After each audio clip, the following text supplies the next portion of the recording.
আমিও বানিয়ে ফেলেছি সেই ভাইরাল কাঁচা আমের আমসত্ত্ব। কেমন হয়েছে দেখো, বেশ সুন্দর দেখতে লাগছে এবং খেতেও কিন্তু খুব ভালোই হয়েছে। তো প্রথমে আমি 4টে মতো আম নিয়েছিলাম। তো আমগুলোকে ভালো করে ধুয়ে খোসা ছাড়িয়ে তাকে ঘন্টা খানেকের জন্য জলের মধ্যে ভিজতে দিয়েছিলাম। একটা আম একটু পাকা বেরিয়েছিল, কিন্তু ঠিক আছে, ওটা ভালো মতোই টক ছিল।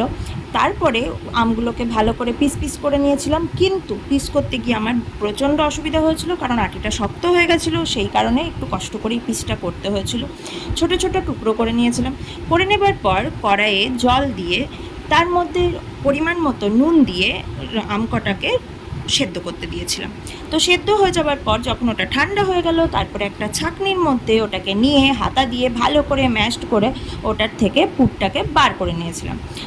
তো বার করে নেবার পর মাড়িটা বেরিয়ে যাবার পর কড়াইয়ে 2 কাপ মতো চিনি দিয়েছিলাম, কারণ যেহেতু আমগুলো খুব একটা বেশি টক ছিল না। তো তোমরা যদি বানাও তখন যেন আমটাকে খেয়ে একটু দেখে নিও কতটা টক, সেই হিসাবে চিনিটা দিও। চিনিটা দিয়ে মাড়িটাকে কড়াইয়ের মধ্যে দিয়ে ভালো করে নেড়ে চেড়ে দিয়েছিলাম। তোমরা চাইলে মশলাপাতি দিতে পারো, যেহেতু আমার মেয়ে খাবে, ও একদম ঝাল পছন্দ করে না, সেই কারণে আমি চিলি ফ্লেক্স দিইনি।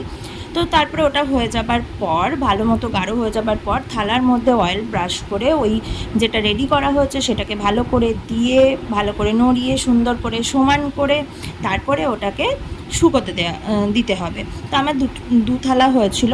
যেহেতু আমি ফ্ল্যাটে থাকি, তো আমার যে ফ্ল্যাটটা সেখানে রোদ খুব কম ঢোকে, তো সেই কারণে আমার শুকোতে অনেক কদিন টাইম লেগেছিলো। নইলে নর্মালি যাদের নিজস্ব বাড়ি ছাদে যাওয়া যায়, ছাদে দিলে একদিনের মধ্যেই হয়ে যাবে।